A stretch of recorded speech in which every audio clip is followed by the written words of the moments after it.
So we got a 3D bone scan, moved on, we've just seen the pictures. And so the next step you said is about imaging, then taking like a 3D image, and that's what this is, right? Yeah, so like I was saying, we could place the implant just from that CT scan.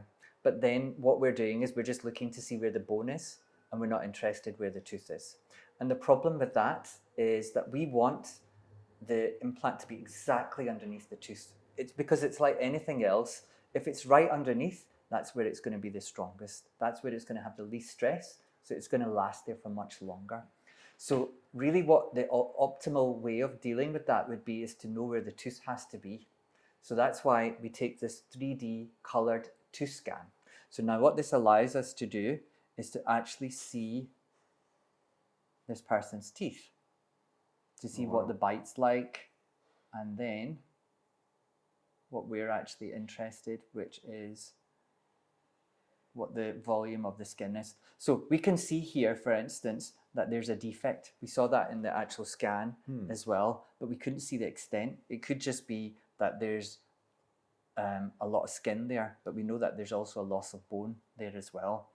And so what we do with this is we now know what this person's mouth looks like, we know what their jaw looks like, and then the next step is that we connect this digitally, and then we plan our tooth digitally on this. And so this piece of machinery, it's not cheap, is it? No, it's very expensive. You can buy a nice car for this. And so I guess, again, one of the things I think people think a lot about dentistry is your price rack, you go in and you're like, oh, why is it so expensive? But this is why, it's about longevity. It's not just about... I think, investment is really important. We want to give people good long-term predictable outcomes. And, your body isn't like anything else. You can't just go and buy it off the shelf. If that car didn't work out, you just get another car. You're only going to get one body. So you want that person, whoever is working on you, to have done the best possible care that they could do. So really for us, we need to plan that meticulously. So how did we actually derive this image? We used this amazing camera, which maps hundreds and hundreds of images in seconds in color.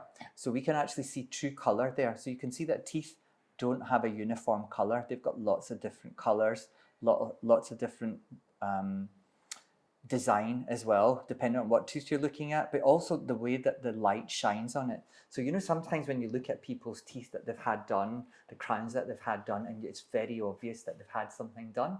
And the reason is it's on the amount of data that's actually been taken in, and also the design that's been done. So you can see that the color of these teeth is not just one color. It'll be something like 12 or 13 different colors. So we want to be able to mimic that. We want our dentistry to look like there is no dentistry. We want you to be able to say that actually this is how my teeth look like. To be able to do that, we need to meticulously look at what's actually going on right down to the shape. So we need a master ceramist now to be able to mimic all this design. So, I mean, that's super. I didn't even think about color, right? Because I know people would, if you go to get your teeth done, you get your standard one, but you pay a little bit more for the white one, right? But you're saying this is like we paint by number, like we take and we match. Yeah, we're not doing white teeth. We're doing the same color and the same design as your teeth. We're offering invisible dentistry, because dentistry shouldn't be something. If we've done our job well, people should not know that you've had dentistry. So that takes planning. So that's somebody's whole job, is just coloring. Yeah. So again, it's art. It's like going to a master artist, and they will be able to see all that. We can measure. So there are tools in this which can actually measure. Let me see.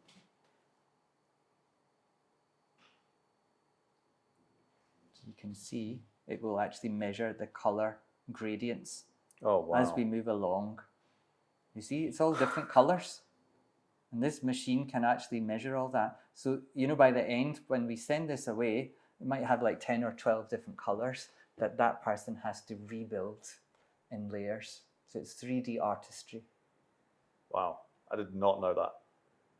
And that's the difference between basic and, something that's been made to a premium level. The letters and stuff, are they referring to color? A standard? Because in video editing and, design, yeah, colors all have Yeah. You can measure them in RGB or like there's lots RGB, of different, you know, but and this is just and this is for teeth. dentistry. Yeah, so basically what will happen is that a master, ceramist, they would have like pots of powder, and it would be those colors. Then they would have to mix that to get the right color, the right kind of shade. And then they would use lots of different shades. They would use lots of different tints, lots of different opacities, translucencies like glass. And then the next steps are depending on how good they are, even how the light shines on it. Do you see that the light changes? So for teeth, to make them look really alive, that's what they have to do. And sometimes if you look at the more basic crowns, what they've done is they put a glaze on it. But that glaze is going to wear off. It's just a layer. And obviously your teeth have very harsh forces on them. So after a few years, few months, it's not going to look the same. But the ones that are done really well, it's all about the polishing. So you'll have polishing done in some bits to show that light, and others it'll be slightly matte so that you're not actually seeing it. So you can see that there, and that's exactly what they need to mimic.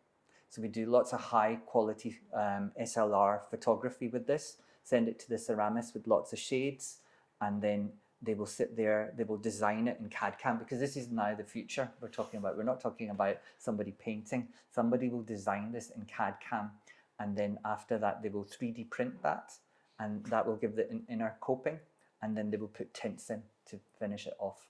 So you'll see that there are machines that can do it, which actually can actually mill your teeth, but it's still not as good as a human being. The human being is still way beyond that, because they have that artistry that the machine can't have. You can see the wear facets. Can you see the facets there? You see all these little grooves. Oh, yeah. That's what makes it look alive. And then you can see that there's opacity, there's a white fleck there. Now you would think that's no big deal. You might not even notice it, but your brain will have, and that's what will make it unreal. Even the shapes of the teeth, you can see how slender they are. Sometimes the crowns look really blocky, but this takes a lot of skill. If you look into it, you can actually see that the colors inside, the translucencies inside. You can even see, go further, you can actually see that there's lines there, and that's the different layers, and that's what they have to build.